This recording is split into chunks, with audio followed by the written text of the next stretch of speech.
briefing room is alive with the sound of officers chatting and sipping coffee. Officer Marianne Navarro sits near the front, scrolling through her phone, while Officer Ethan King sits nervously beside her, clutching his notepad. Captain Harris walks in, silencing the room. All right, settle down and listen up. We've got a full day ahead. Patrols are stretched thin today, so stay sharp out there. Carter and Abrams, you're Sector 5 today. Phillips and Rollins, you're Sector 6. And King, you're riding with Navarro. She will be your new TO.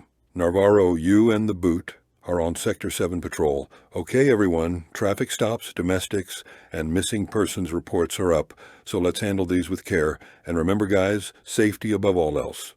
Dismissed.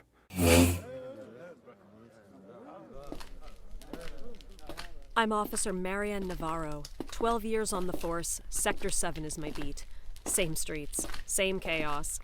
My partner? Rookie Ethan King. Fresh out of the academy, 40 days on the job, he's eager, green, and asks a lot of questions. So, Navarro, 12 years in. What's the secret to surviving this long? Coffee, stubbornness, and not punching rookies when they ask too many questions. Duly noted. Anything else I should know? Yeah, don't write everything down, or you'll miss the real lesson.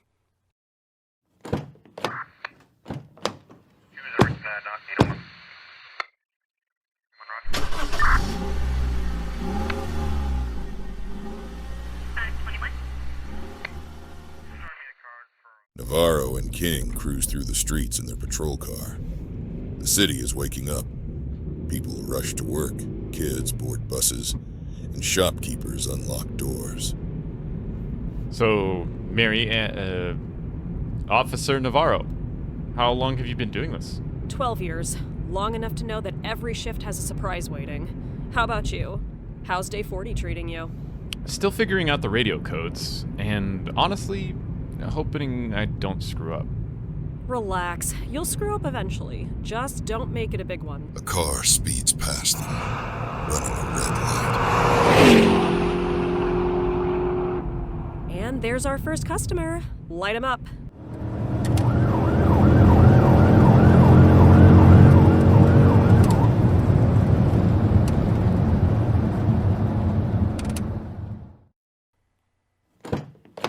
Stay on my 6 and watch their hands.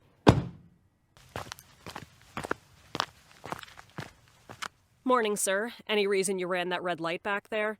I'm late for work. Please, officer, I can't afford a ticket. License and registration, please. King observes, his hand hovering near his belt. The man fumbles through his glove compartment, revealing an open bottle of whiskey. Officer Navarro? Sir, step out of the vehicle, slowly. The man complies, hand shaking. Navarro cuffs him while King retrieves the bottle. First rule of patrol, never assume it's just a traffic stop. After transporting the man to jail and getting him processed, Navarro and King are back in the cruiser.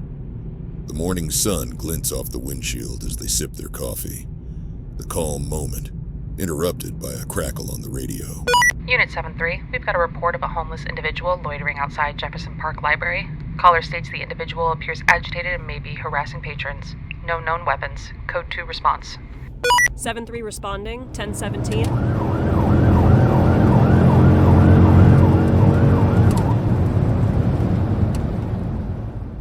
Navarro and King arrive in their cruiser at the Jefferson Library. Guess we're the park rangers today. Jefferson Library, huh? That's a regular hotspot for this kind of call. Is this common? Feels like there's a better way to handle these situations than calling us. Unfortunately, we're the catch-all. You'll see. Just remember, not everyone's out to fight us. Most just need a little help. They make their way around exterior of the library. A modern brick building with glass windows, nestled between rows of trees in the middle of the city. A few patrons linger near the entrance, nervously glancing toward a man sitting on the curb. He's bundled in layers of mismatched clothing despite the warm day, muttering to himself and occasionally gesturing at invisible figures. All right, rookie, stay loose but stay alert. As they approach, the man notices them and immediately stands, his movements erratic. I didn't do nothing. You hear me? I'm not bothering anyone. Hey there. We're not here to give you a hard time. We just want to make sure you're okay. The man paces nervously, avoiding eye contact. King glances at Navarro, waiting for her lead. Can you tell me your name? It's Greg. Greg Harper. All right, Greg. My name's Officer Navarro, and this is Officer King. People said you seemed upset. Are you okay? People? What people? They don't care about me. Nobody does. Hey, that's not true, Greg. We're here now, aren't we? Greg stops pacing and looks at King for the first time, his expression softening slightly. I just need a place to rest. They keep kicking me out of everywhere. I don't know what to do anymore. Okay, Greg, how about we get you in touch with someone who can help? There's a shelter not far from here. They can give you a place to stay and connect you with resources. You mean it? You're not just saying that? I mean it, but I need you to work with us here, okay? No trouble. Greg nods, his agitation giving way to exhaustion. Navarro radios for a social services unit, while King retrieves a bottle of water from the cruiser and hands it to Greg. Here, Greg. You look like you could use this. Thanks. I appreciate it. As they wait for the social services team, Navarro and King stay with Greg, chatting about the weather and making small talk to keep him calm. When the van arrives, Greg looks at Navarro with gratitude. Thank you, officer. I didn't think anyone cared. Stay safe, Greg. You're not alone, okay? They watch as Greg climbs into the van, then return to the cruiser. King sits in silence for a moment, deep in thought. That was different. Not what I expected. Not every call is about chasing the bad guys, Rookie. Sometimes it's just about showing up for someone who needs it. They pull away from the library, heading back into the city as the radio crackles to life again.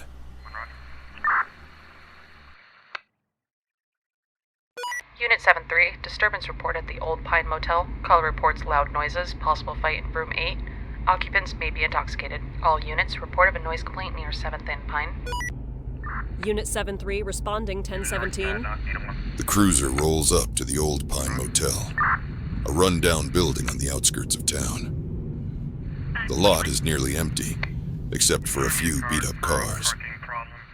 Navarro and King step out of the car, the air thick with the smell of mildew and stale cigarettes. All right, Boot, eyes open. Places like this, never a dull moment. Sounds heated. Should we wait for backup? We are the backup. Follow my lead. Police, is everything all right in there? Everything's fine. Just a little argument, that's all. Navarro glances past him into the room. A woman sits on the bed, her face bruised and her eyes wide with fear. A broken lamp lies on the floor. Sir, step outside, now. I said everything's fine. He tries to shut the door, but Navarro blocks it with her foot and pushes it open. She draws her taser, while King keeps his hand on his holster. Sir, I won't ask again. Step outside. The man lunges at Navarro, but she sidesteps, expertly deploying her taser. He drops to the floor, groaning. King moves in quickly, cuffing him. Oh, shit! Navarro kneels beside the woman, speaking softly. Ma'am, are you hurt? Do you need medical attention? I'm okay, just scared. Navarro radios for EMS and stays with the woman, while King escorts the man to the cruiser. As the woman is loaded into the ambulance, she looks at Navarro with tears in her eyes. Thank you. I didn't think anyone would come. That's what we're here for. Back in the cruiser, the adrenaline begins to wear off. King looks at Navarro, still processing what just happened. Does it ever get easier? Seeing stuff like that? No, but knowing we helped her, that's what makes it worth it.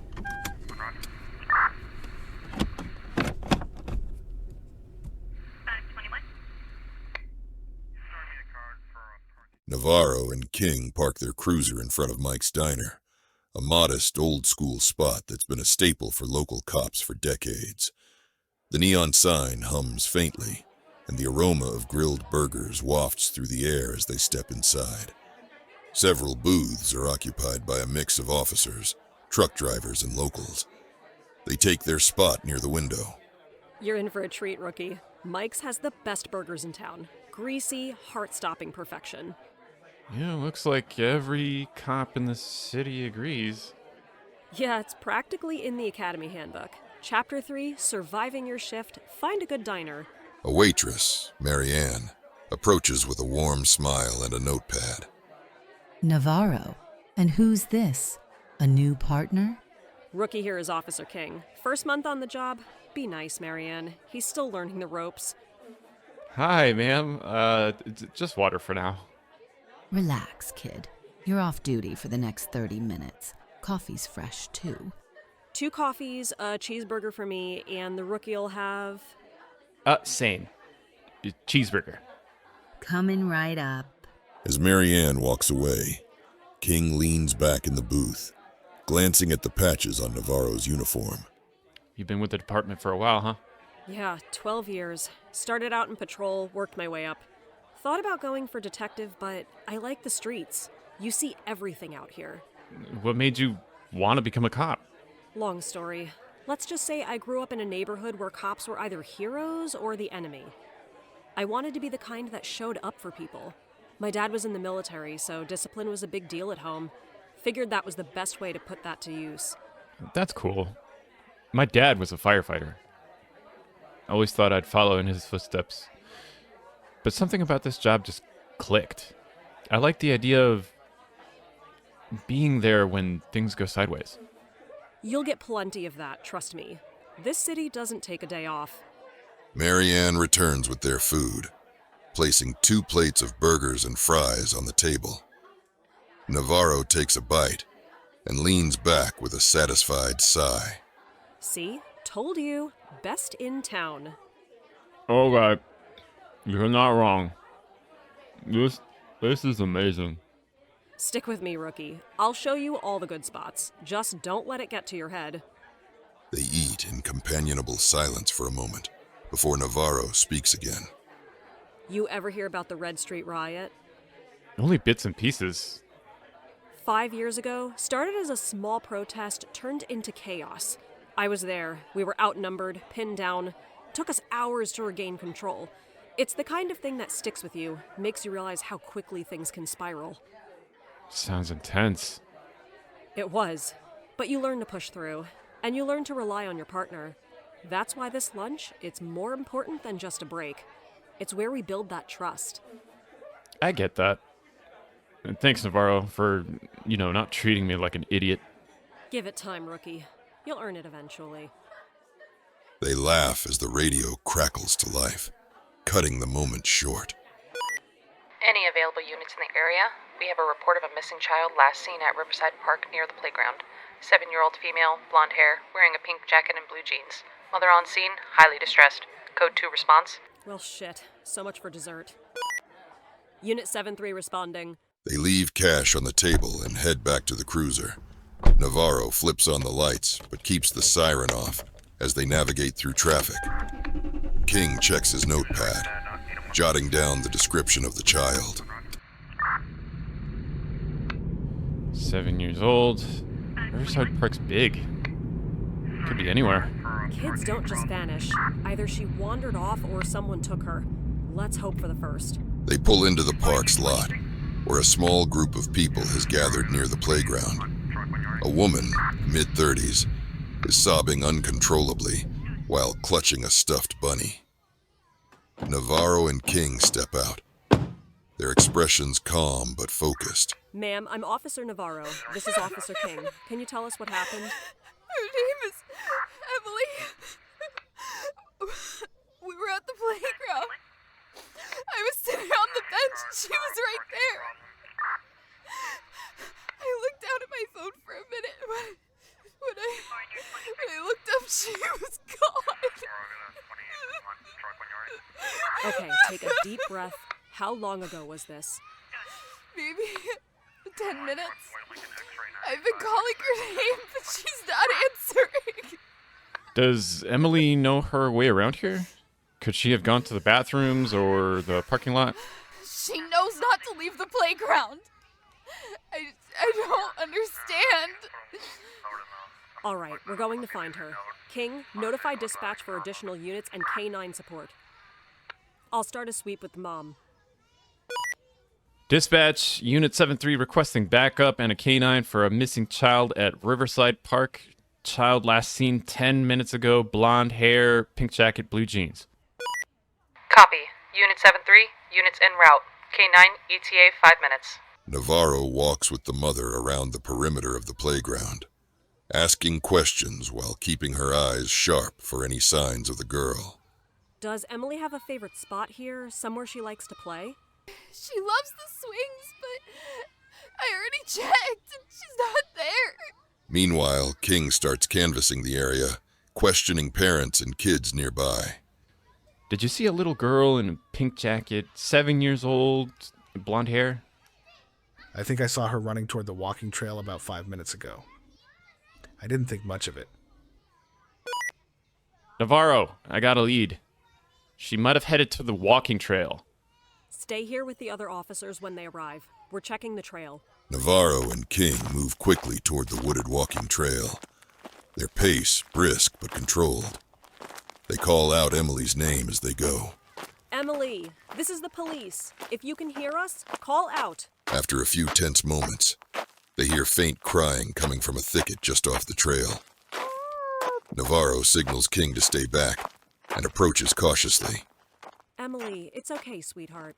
I'm Officer Navarro. I'm here to help. She finds Emily, crouched behind some bushes, clutching her knees to her chest, her face streaked with tears. I got lost. I couldn't find my mom. It's okay, Emily. You're safe now. Let's get you back to your mom, all right?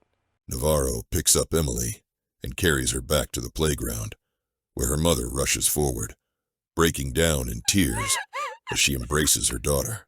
Oh, thank you. Thank you so much. Are you okay?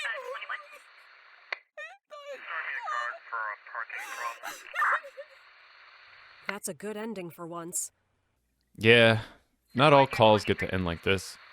True, but we'll take the wins when we can. They return to their cruiser, the tension slowly easing as they prepare for the drive back to the station.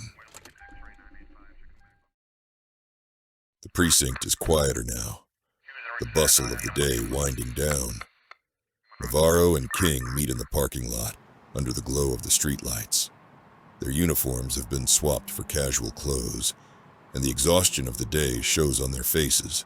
I swear, my feet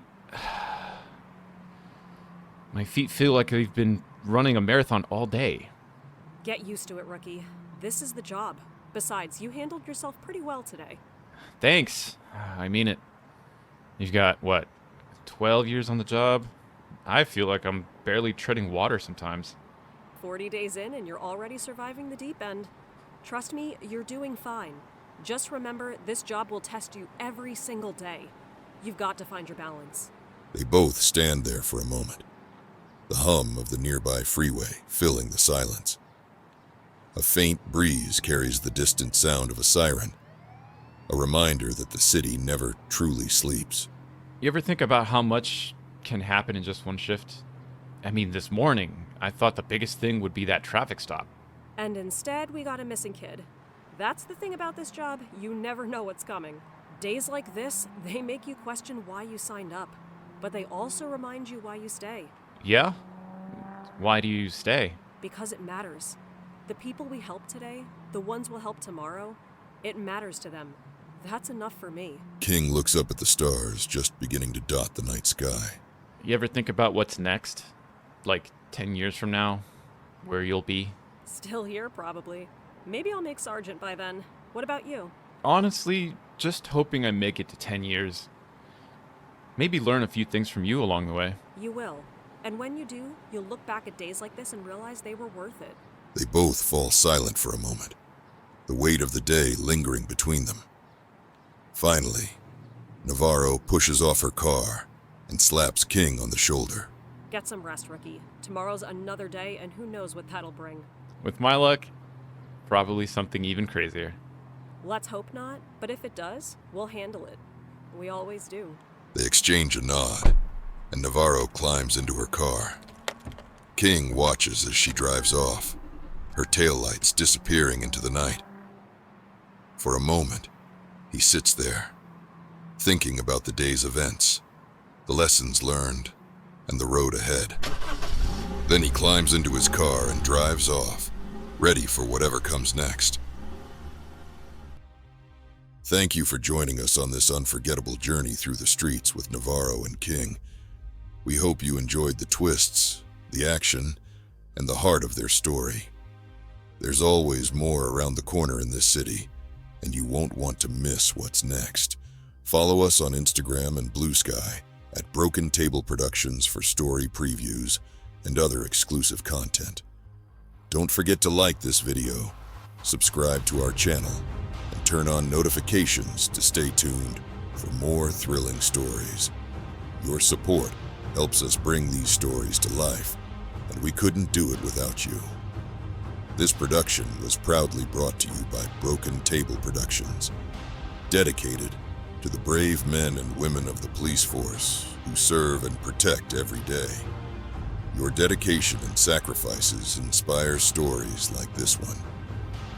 Thank you for being part of our storytelling journey.